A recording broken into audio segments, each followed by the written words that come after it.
네, 자, 마감 40분 남겨두고 있는데요. 종목 긴급 처방 받아보도록 하죠. 와우넷의 권태민 파트너 연결되어 있습니다. 안녕하세요.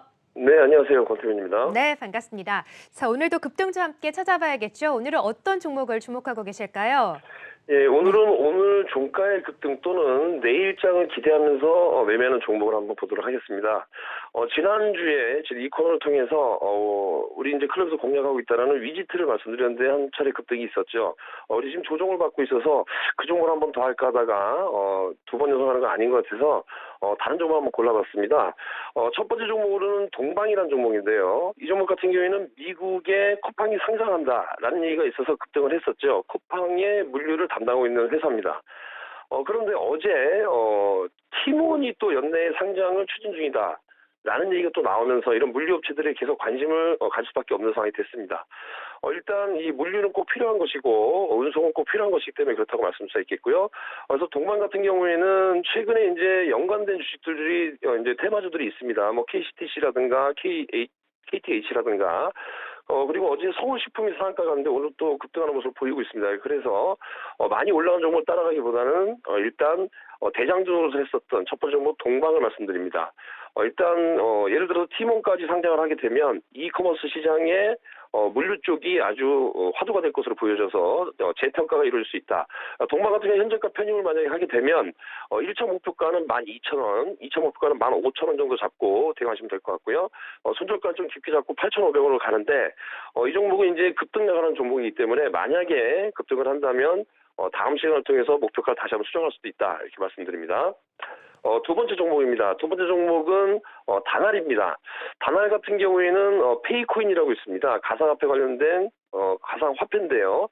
이걸 발행한 기업입니다. 최근에 150원대에서 1,500원, 거의 뭐 5,000원대까지도 올랐었는데요. 3,000% 이상 올랐었습니다. 지금도 10배 이상, 그러니까 1,000% 이상 오른 1,500원대 거래가 되고 있는데 이 종목 같은 경우에는 이렇게 보셔야 됩니다. 다날이라는 회사에서 편의점 같은 그러니까 가맹점에서 가상자산으로 결제를 하게 만들겠다라는 얘기가 나오면서 주가 급등을 하고 있고 외국인들도 매수를 해주고 있는데요. 참고적으로 페이코인 앱이 있습니다. 여기에 올해 들어서만 80만 명이 가입을 했고요. 하루에 신규 가입자가 5만 명씩 증가하고 있다고 합니다. 그래서 현재 100만 명의 가입자가 유지가 되고 있고요. 추가적으로 계속 증가하는 중이라는 걸 말씀드리고 또한 앞에서 말씀드렸지만 CU 편의점 이런 것 편의점 등 전국에 60만 개의 가맹점이 있습니다. 이곳에서 가상자산으로 결제를 하겠다고 하니 이제는 그 외국에서 일론 머스크라든지 골드만삭스라든지 이쪽에서 그리고 미국의 어떤 주에서는 세금을 비트코인으로 받겠다라는 얘기가 나오고 있기 때문에 이런 그 가상화폐가 지금 많이 떨어지고 있지만 그래도 관심을 가져볼 만하다. 비트코인 같은 경우에는 지금 많이 올랐죠. 6천만 원 이상을 가다가 지금 5천만 원대 거래가 되고 있는데 1,000만 원대부터 오른 걸 생각한다면 이 정도 조정이 있을 수 있는 것이다 라고 생각을 합니다. 그래서 다날 같은 경우에는 오늘 중간 매매가 아니고요. 종가에 편입하는 전략입니다. 종가에 편입을 해서 목표가는 1차 10,000원, 2차는 15,000원까지 좀 잡겠고요. 손절가는 편입가 대비, 종가 대비 마이너스 5% 정도 잡고 대응하는 전략을 제시해드리도록 하겠습니다. 그리고 세 번째인데요. 세 번째 종목은 지난주에 말씀을 드렸던 종목입니다. 핑거라는 종목입니다. 핑거 같은 경우에는 여러분들이 좀 생소하게 느껴지실 겁니다. 여러분들이 휴대폰에서 뱅킹을 할 때 대부분 이 핑거의 시스템을 이용하고 있습니다. 핑거를 간단히 또 다시 한번 말씀드리게 되면 업력이 20년 된 회사고 원천 기술을 보유하는 회사입니다. 원천 기술이 왜 중요한지는 아실 겁니다. 그리고 자회사의 블록체인 기술을 갖고 있는 가상화폐를 움직였던 그런 회사가 있습니다. 그래서 매각을 했는데 이제 가상화폐 시장이 많이 만약에 뜨게 되면 활성화가 되게 되면 그러면 다시 한번 블록체인 기술을 가지고 또 한번 만들지 않을까 생각도 듭니다. 개인적인 생각입니다. 이 회사에서 거래하는 회사들을 본다면 깜짝 놀라실 텐데요. KB국민은행, 신한은행, 농협, 국민연금 이런 데를 고객사로 두고 있습니다. 현대카드. 그렇기 때문에 웬만한데 3,500만 명이 이용한다고 합니다. 핑거라는 이름이 들어가진 않았지만 핑거의 기술을 가지고 움직이고 있다는 것이죠. 신한은행이 뭐 쏠이라는 서비스도 이곳에서 하고 있다고 합니다. 그래서 이 종목 같은 경우에는 저는 35,000원 아래에서는 상당히 싸다고 생각되는 개인적인 생각입니다. 그래서 1차 목표가는 4만 원, 2차 목표가는 6만 원 정도 잡고 하겠는데요. 6만 원 너무 비싼 가격으로 생각하실지 모르겠지만 한 달 정도 중기로 본다면 충분히 가능하지 않을까. 단기로는 4만 원. 그래서 1차 물가 4만 원, 2차 6만 원. 손절가는 2만 5천 원 잡고 대응하시면 될 것 같습니다. 참고적으로 마지막에 말씀을 드리는데요. 오늘 제가 장중 공개 방송 오전에 열었었습니다. 지금 말씀드린 세 종목은 실질적으로 공개 방송에서 언급을 했던 종목이고 또 우리 클럽에서도 직접 공략을 했습니다. 지금 또 추가적인 공략을 할 예정이고요. 그렇기 때문에 너무 어려운 시장에서는 이렇게 우리 클럽에서 직접 공략하는 종목들도 여러분들께 소개를 시켜드리면서 대응 전략 말씀드리도록 하겠습니다. 지금까지 권태민이었습니다. 자, 그러면 구체적으로 두 분은 또 여러 이야기 해주셨는데 어떤 종목을 내일 유망하게 보시는지 들어보도록 할게요. 우원명 부장께서는 역시 또 소비 관련된 종목에 집중을 하셨군요. 네. 뭐 지난 시간에는 이제 아모레퍼시픽을 한번 말씀드린 적이 네. 있는데요. 주가 흐름들이 장 초반에 보시면 장중에 물론 좀 조정을 좀 받긴 하지만 계속해서 주가 흐름이 우상향해서 올라가는 흐름들로 나쁘지 않고요. 오늘 같은 경우는 이제 그 현대백화점을 말씀을 드리려고 합니다. 현대백화점 뭐 잘 아시는 대표적인 유통회사라고 보시면 될 것 같고요. 뭐 당연히 작년에 뭐 연쇄점 사업 약세, 전체적인 소비 부진, 뭐 상당히 약세를 보였죠. 실적도 좀 좋지는 않았고요.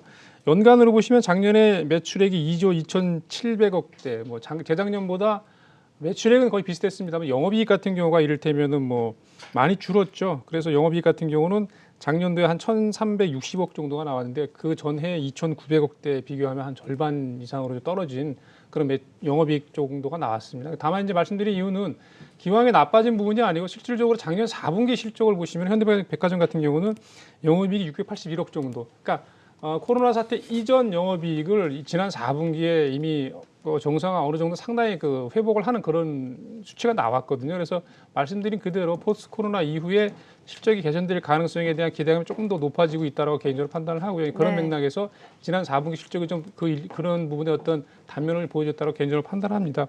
뭐 이슈이긴 하지만 어떤 그 이벤트이긴 하지만 이제 자연친환 백화점 더 현대서울이 높은 예정이 돼 있고요. 그래서 요거는 뭐 실질적으로 실적에 직접 당장의 실적 연관은 없지만 어쨌든 간에 조금 이슈가 될 가능성이 있겠다. 그런 맥락에서 현대백화점을 말씀드리겠고요. 목표 가격은 일단 91,000원을 놓고 대응을 해보시자 말씀드리고 손절 가격은 직전 저점인 75,000원을 놓고 대응을 해보자 이렇게 말씀드려보겠습니다. 네, 자 확실히 최근 더 현대 개장과 함께 조금 이슈 모멘텀을 받아가는 것 같아요. 현대백화점 오늘도 3% 가까이 상승했는데 91,000원 정도까지 보자라고 또 유통준에서 현대백화점을 소개해 주셨고 송태훈 과장께서는 어떤 종목일까요? 네. 뭐 제가 아까 실적에 대한 이야기를 많이 드리긴 했지만 그거는 장기적으로 분할 매수의 관점으로 말씀을 드렸기 예. 때문에 테마주에서 하나 가지고 왔고요. 메타버스 관련된 종목 하나 가지고 왔습니다. 또 테마주는 추격 매수는 자제하자라고 하셨잖아요. 네. 근데 보시면은 사실 뭐 종목이 그렇게 많이 오르지는 않았어요. 뭐 테마주 네. 치고 뭐 사실 4만 원권에서 지금 36,000원 예. 정도이기 때문에 많이 이제 가격적으로 부담감이 높은 수준은 아니다라고 말씀을 좀 드릴 수가 있을 것 같고요.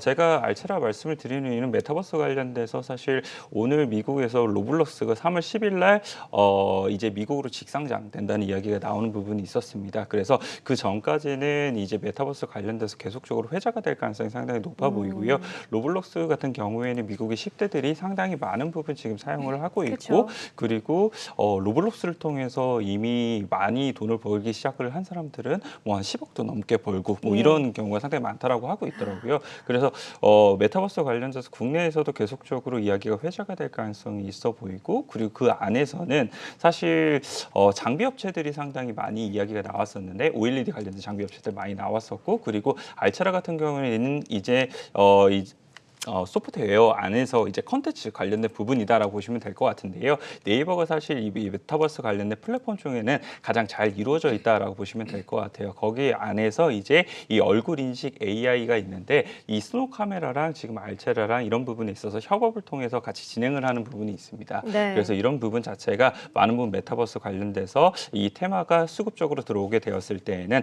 알체라가 이 관련돼서 수혜를 받을 가능성이 있다라고 말씀을 드릴 수가 있을 것 같고요. 어제 실적이 사실 좀 안 좋게 나오게 되면서 오늘 안 좋게 처음에 시작을 하게 됐는데 그래도 양봉을 기록을 하는 부분이 있었어요. 그래서 이런 부분도 계속적으로 시장에서는 관심을 가지고 있다라고 보시면 될 것 같고 목표가 5만 원 제시를 해드리고요. 손절가 3만 원 제시해드리도록 하겠습니다. 네, 메타버스 이 테마는 언제까지 좀 이어질 가능성이 있다고 보세요? 저는 아까 말씀드린 것처럼 사실 로블록스가 상장을 상장할 때까지. 하게 되잖아요. 네. 그러면 그 언저리까지는 계속적으로 이야기가 상당히 많이 나올 가능성이 높아 보여요. 그렇게 돼서 국내에서 중에서도 이런 부분이 부각을 더욱더 많이 받을 수 있는 부분이 있다. 이렇게 말씀을 드리도록 하겠습니다. 네.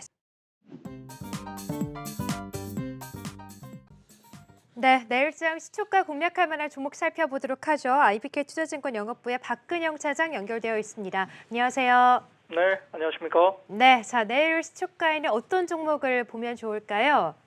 네, 네. 내일 종목은 진성TC라는 종목입니다. 잘 아시겠지만 기계업종 가운데 지금 개선되는 업황에서 상당히 인프라 투자 관련된 기대가 높기 때문에 진성TC를 좀 봤으면 좋겠습니다. 수급 상황도 사실 오늘 같은 경우에 거래소 외국인 기관이 대규모로 매수가 이루어졌기 때문에 외국인 같은 경우는 3거래일 연속 순매수 그리고 기관은 2거래일 연속 순매수로 특히 금일 같은 경우는 약 23만 주 정도가 외국인 기관 통합해서 순매수가 들어왔다는 점에서 상당히 의미가 있고요. 거래량도 상당히 느는 모습을 보였습니다. 지난 4분기 연결 기준 매출액은 902억 원 그리고 영업이익이 83억 원으로 기록하면서 시장 컨센서스를 상회했습니다. 아시다시피 그 인프라 투자 기대감으로 건설기기 업황의 빠른 회복 여기에 따라서 높은 판매량을 기록했고요. 원가 관리를 통해서 원달러 환율 하락에도 불구하고 양호한 마진율을 달성했습니다. 중국 시장이 우선 말씀드릴 수 있겠는데 굴삭기 시장의 호황이 지속되면서 주요 고객사의 11월 판매 물량이 전년 대비 증가를 했습니다. 캐터필러는 전년 대비 18% 증가했고요. 두산인프라코어는 전년 대비 34%나 급등세를 보였습니다. 또한 상주 공장 증설로 연간 500억의 추가 캐파를 확보하면서 향후 늘어날 주문량에 대해서 대비가 완료됐다는 점도 긍정적입니다. 중대형 장비가 주로 판매되어서 중국 법인의 이익 개선에 기여할 전망을 보고 있는데요.